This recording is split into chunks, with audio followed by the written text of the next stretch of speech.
and you Hey, my friends, it's Nate Short, and welcome to a special episode of Run Your Business Like a Business, a podcast where we explore better ways of how to run your real estate business more like a real business and at the same time create better life balance. Hey, I'm your host, Nate Short, and I'm honored to be your high performance coach today with this episode. And I've spent the last 20 years working as a high-performing realtor while at the same time coaching, training, managing, writing, and studying human psychology and sales at literally the top levels in the real estate brokerage industry. And I created RYBLAB.com, which is an acronym for Run Your Business Like a Business, to really explore the topics of sales systems, accountability, motivation, focus, productivity, confidence, and more. And my goal, inspired by my own personal journey, is to help real estate agents create dynamic, fun, profitable real estate businesses while at the same time having amazing life balance, energy, and passion for living your best life. And so if that's what you're looking for, that is what we're doing today. And just as a reminder, if you want to go to another level of development, both personally and professionally, be sure to check out my coaching programs at RYBLAB.com, where we believe that coaching is a key part of every agent's life when it comes to getting more sales, being more profitable, having more fun, and most importantly, while having life outside real estate as well. Because it's time to level up, my friend. It's time to take your year back. It's time to find that focus and that confidence and that vibrancy and that vibe again. And I'd love to be your coach into fuller levels of high performance. Now, without further ado, let's jump into today's episode.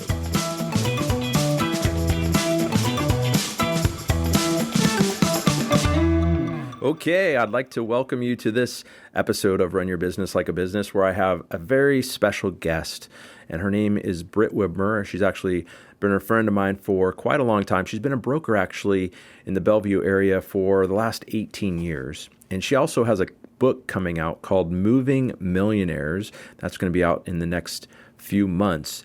She's a couple of the things, voted as 425 magazine best realtor, also Bellevue Lifestyle magazine best realtor. She's got a tremendous amount of deal experience on the luxury side of things. And I think she's really known for her great branding and marketing and social media. And she's actually started her own company now called Inspire Properties. You might have heard her on Cairo or Como Radio. And I guess from a deal standpoint, she's doing about $25 to $30 million a year, which definitely puts her in the upper echelons of luxury real estate and just real estate in general. And so with all that said, I'd like to welcome Britt Wibmer. What inspired you to go into real estate in the first place?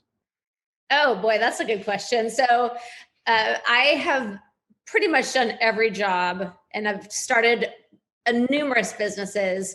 And so when I became a realtor at around the age of 30, and I had been a jewelry designer, and I had started a .com, and I had done high tech and database design and development. Literally, I had done a lot of different things.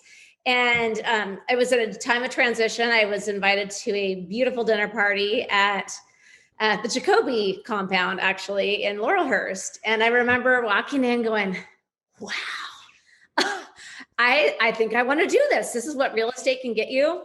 So it was really, I love at a pretty early age, I'd bought a house, and it had been really the only good financial decision I had ever made.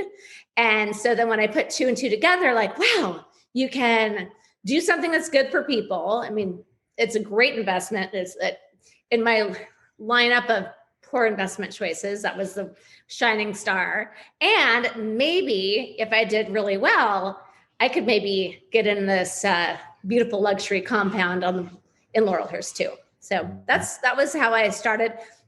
And of course, and I owe a lot to my foundation at Windermere. I mean, what a great company, and being able to, grow and learn through just the great foundation that Windermere gave me was really cool.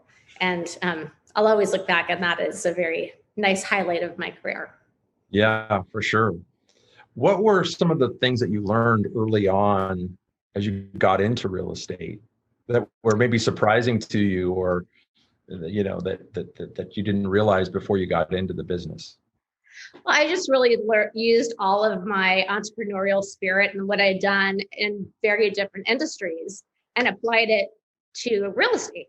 So I was doing things early on that no one else was doing. I established what's kind of followed me for years is Britts Picks. And so Britts Picks was really an idea that I had that, I'd go out and tour homes that I thought, wow, this is such a great property, but I have no one in my database. I have no one to sell it to. So I started an email campaign with anybody who I'd meet at open houses. And I'd say, hey, listen, I occasionally come across some really neat property, ones that I see are unique or ones that I see as great value. Are you interested in getting an email from me once or twice a month? And almost unilaterally, people would opt in. So this kind of started 2003, let's just say. And so that was something that was really out of the box in the way I was thinking. Also, because I had been in tech before, I went strong on my website. At the time, it was really inventive to have your own personal website, which now we look on and think that's kind of funny. But I really just tried to embed things I had learned from my world operating as an entrepreneur and business person and tried to apply it into real estate. So that was a real successful thing when you started Britts Picks as part of your marketing to go out there. Were there any other things that you found that were like super helpful? So I've always been really into personal development, coaching, really looking at, I was talking about what my vision was and what my why was way before it became popular. And a lot of that was because I've had great mentors over the years that have just made, they were into it and I got to learn from them. And so really just learning from people and really deciding what my goals and objectives were and moving and pushing forward toward them. Another thing that's really a simple thing that has really benefited me over the years is touring. So a lot of us get in the business because we like houses or hopefully we like helping people. But a lot of it for me was like, I loved houses. And what that enabled me to be a true expert at is, what is the inventory? What did that house look like? What did it feel like 2 doors down from you? That's now a comp. So after you've developed 18 years of touring and knowing a lot of what's on the market, that has helped me probably my top tool of my success is just knowing the inventory and having set foot into a lot of it. And I know you do some private transactions sometimes, right? Where you may hear of somebody that's buying or selling. And if you know the market really well, of course, then you know where those properties are potentially to spin off, right? Yeah, that happens more in the luxury market. And at a certain level, people don't really want everybody to know what their private business is. And some of that is, that they're moving. So we do see a bit more of that in kind of the luxury space when privacy is key. So, and then also it's really the relationships that you develop with the other brokers over the years. And actually, that's another thing that I would say is a key to my success is, some people just they're trying to be real hard noses and braze through this market like, that they're going to tear everyone up and it's all for them. And what I found is when, we're all here to get to the end goal. And when you're working more in a synergistic fashion, everybody ends up winning. And that's when, maybe both parties feel a little uncomfortable, but you're at the end goal.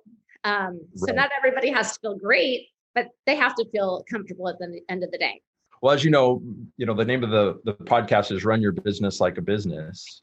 And so as you got into being, you'd already been an entrepreneur, so you knew a lot about business, but you're coming in now, you're this solo entrepreneur. What are some things some advice, I guess, that you would give agents who are getting into the business in regards to how they run their business, apart from just, say, prospecting? So this is a really interesting conversation and really, truly one of the reasons why I got into real estate because having started a couple of other businesses, I found that the back end systems was always my biggest challenge. For instance, in my jewelry business, I just had a hard time billing people and then getting to the mailbox and doing these little things. I was always a big picture person. And in real estate, especially when you go to work for a brokerage, they have all that back end systems functional and operational. And then you get to do the shining star thing and, be in contact with your clients and do the things that for me, that was the fun part. However, there's also this, running your business like a business outside of just this accounting component. It is, what are you doing with your time? What are you doing on an hourly basis? How do you track your successes? Where are you putting your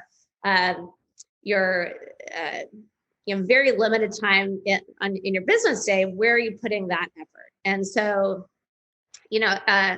over the years, I've tried lots of different ways of tracking my, I would call them my money-making activities. And then there's the other stuff.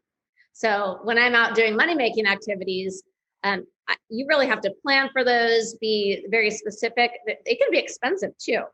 So I think the budgeting aspect of running your real estate business like a business is vital. Otherwise, we can spend so much money and trying to get some traction. And, when it really comes down to it, and this, I hope this works well in your podcast, but what it really comes down to is your personal relationships and how do you manage those, and working with your sphere of influence. And I'm sure we'll go into that more, but definitely being mindful of where you're putting your money, your time, and also where you're putting your money. What were some of the mistakes that you made early on?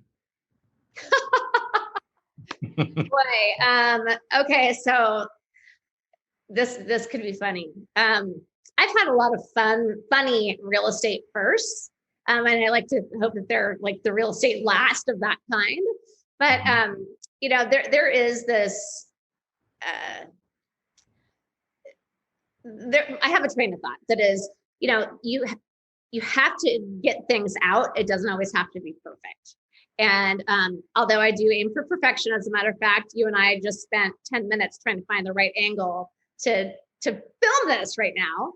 But at the end of the day, if I'm saying something that I don't perfectly like, at least it got done, and at least I'm out there. At least you're out there. We're out there creating traction, and so I would say some of my more embarrassing things are not having my emails spell checked. I was the person who got who got out of the spelling bee the soonest. So my spelling has bit me a couple times. That's been embarrassing. But it also got out there and people obviously read it. So do I slap myself for that? I try to do better next time. Other things that I wasn't super thrilled with. Oh, I will tell you this really embarrassing story. It was not making sure that I had plenty of gas in my car for a good tour, and running out of gas for a tour. That was humiliating. But you get past it, and then you have these funny times with your clients that no one's ever going to forget.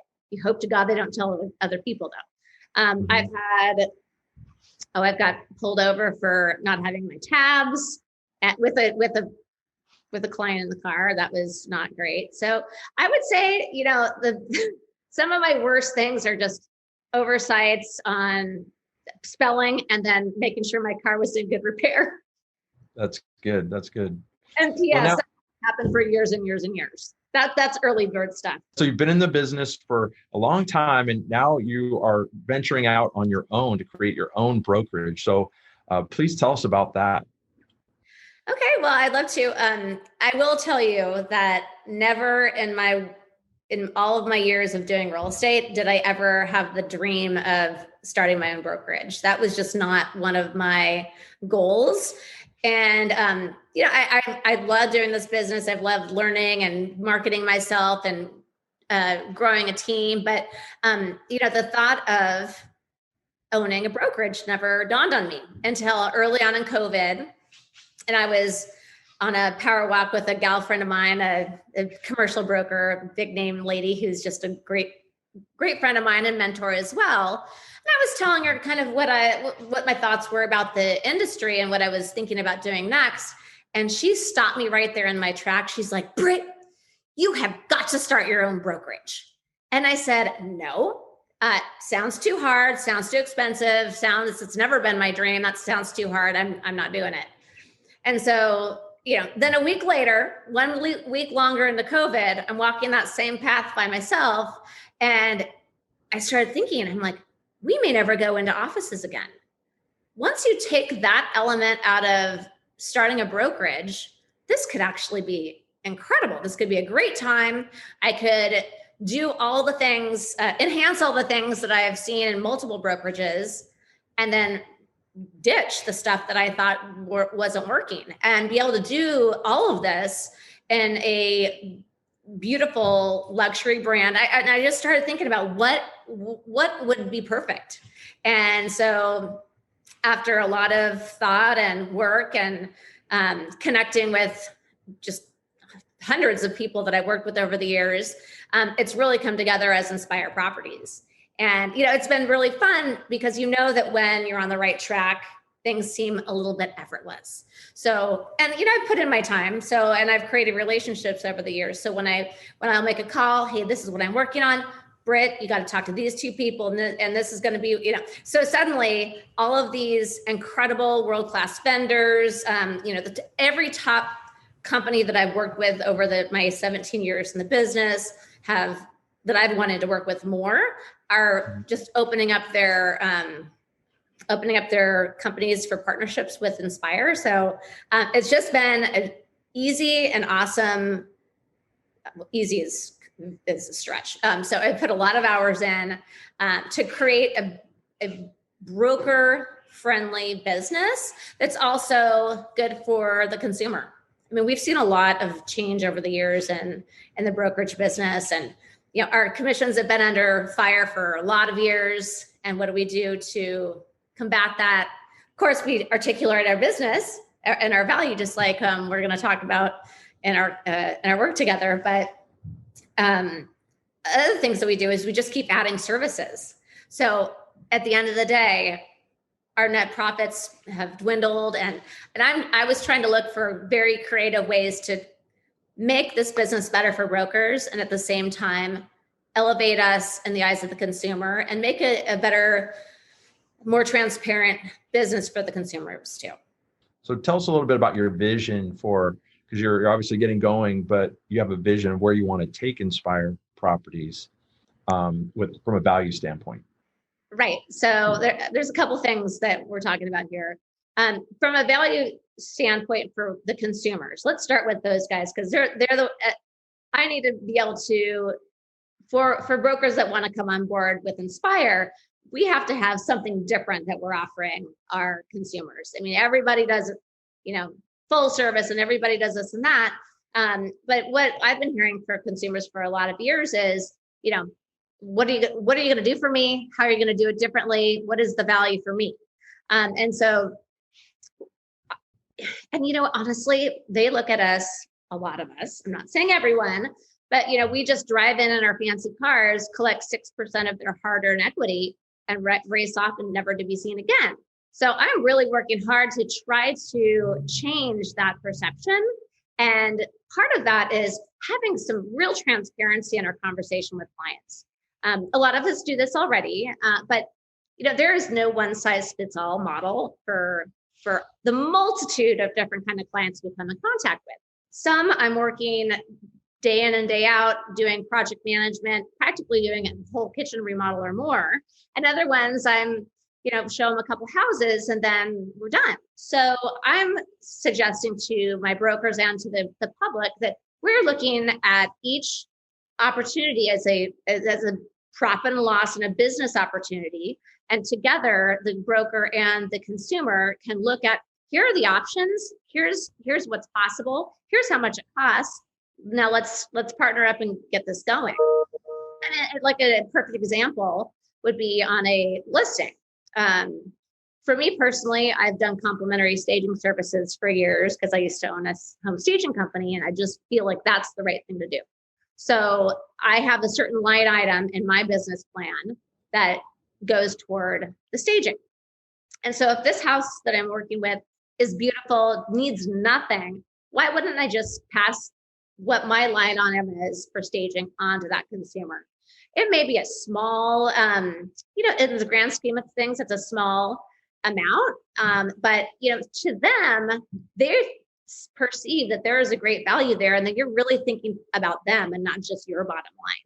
So this is absolutely not a discount brokerage structure whatsoever. We are business people offering a very high level of service, but we're doing it in such a way that, we're working with our clients truly to make them feel like they're valued, and also allowing us to be more respected in their eyes because we are having some flexibility in the way we work with people. And then from the brokerage side, for the brokers, without the need for this tremendous corporate overhead, huge thousands of square foot of office spaces in these guys out in New York in their fancy offices, once you remove that component of running a brokerage, of course, I do have this very cute office space that I've made beautiful for people to run in or run out and use as they want. But this is not what my business is about. It's more of a cloud-based company that we do.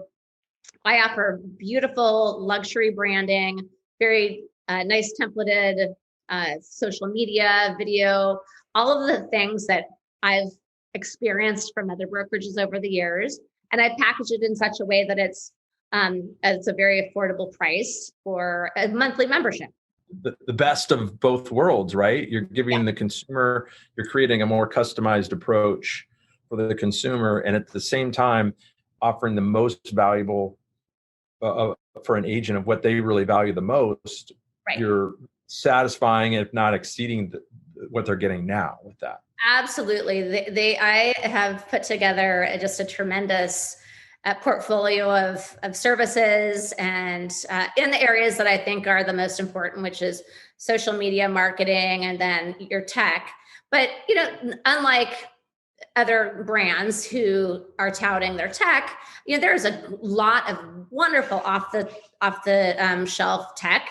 And being a former techie myself, I love to piece those things together and bring it to the forefront. I don't have to have spent millions of dollars on creating this infrastructure. It's there for us.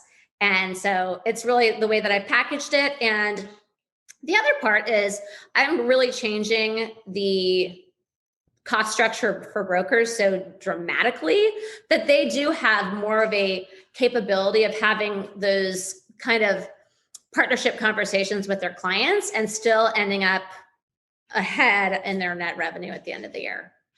So that's a great transition, I guess, into my next question for you, was because not only are you an amazing real estate agent, but you're also an amazing mom. And how do you manage all of that? How do you balance? Because at Run Your Business here, we're not just about building businesses, we're also about creating life balance. So, and I think you do, a great job of that. So can you tell us a little bit about your journey being an agent and a mom at the same time? Well, so times are a little bit different right now. So COVID's really changed a lot for my dynamic with my kids and my family.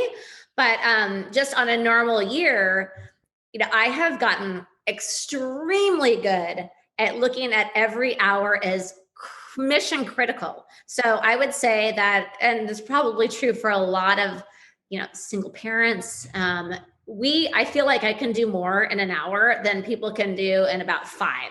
So I'm doing things that are at just a rapid pace and really valuing each hour. If I end up at the end of the day and I feel like I can't name the things that I've been able to check off my list, I feel like, wow, that just was a wasted day. Because every hour that I'm not completing, I'm then having to spill it over into my family life.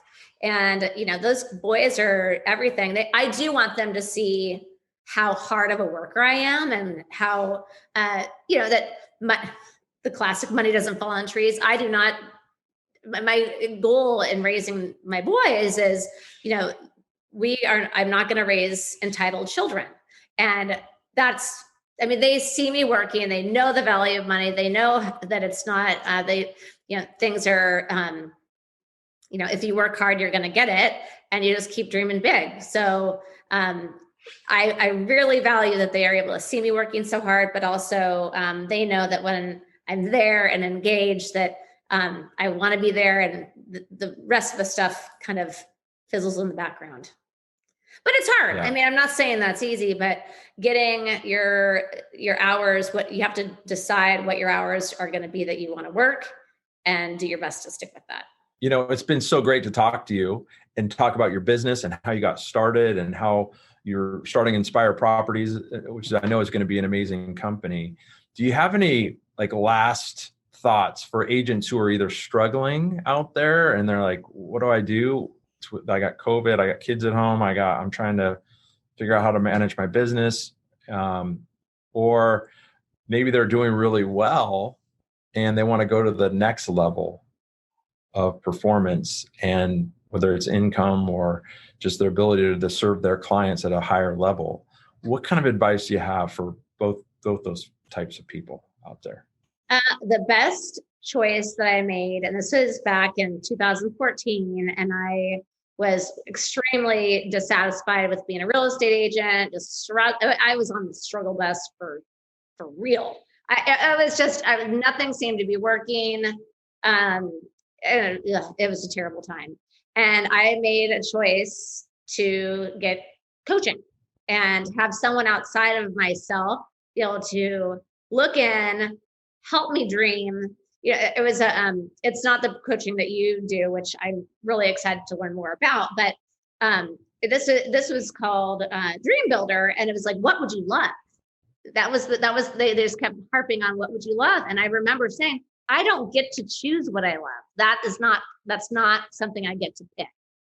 And looking back on that, I can actually almost get a little bit teary-eyed thinking about how limiting that self-talk is. And so, that was in 2014. And then over time, I've just continued to check in with, those initial thoughts of what would I love. And I would say for sure, 100% coaching is the way to go. It keeps you on track. It's really having people outside of yourself be able to weigh in on some of your behaviors, some of your limiting beliefs or good beliefs, and prop you up when is necessary. So that would be my number one tool. And number two, try to find a mentor. Finding someone either inside your business or outside your business, just being able to have real conversations about what's happening and getting advice from someone that you know and trust. Yeah. Well, I think that's great advice. And of course, I whole 100% agree because I'm in coaching.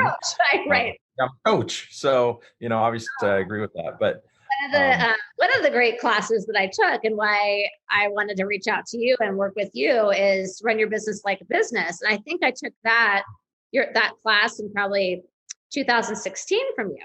And that also is just having the capability of really looking at what your budget is, and then how to evaluate what you're doing based on your budget. I mean, that was a mind-opening and very, very interesting exercise. So things like that, always try to level up your game. I think that's super important for people at all levels, especially if you have done it for a while and you think you don't ever want to get on cruise control. That's when other people are going to come eat your business. That's right. Well, and that's a great way to end our podcast because it just shows the kind of person you are. And I'm not surprised at all your amazing success. So congratulations, and I wish you the best. And thanks for being on my podcast. Appreciate it. Thank you. Thanks for having me. I promise if you hire me, we will not run out of gas.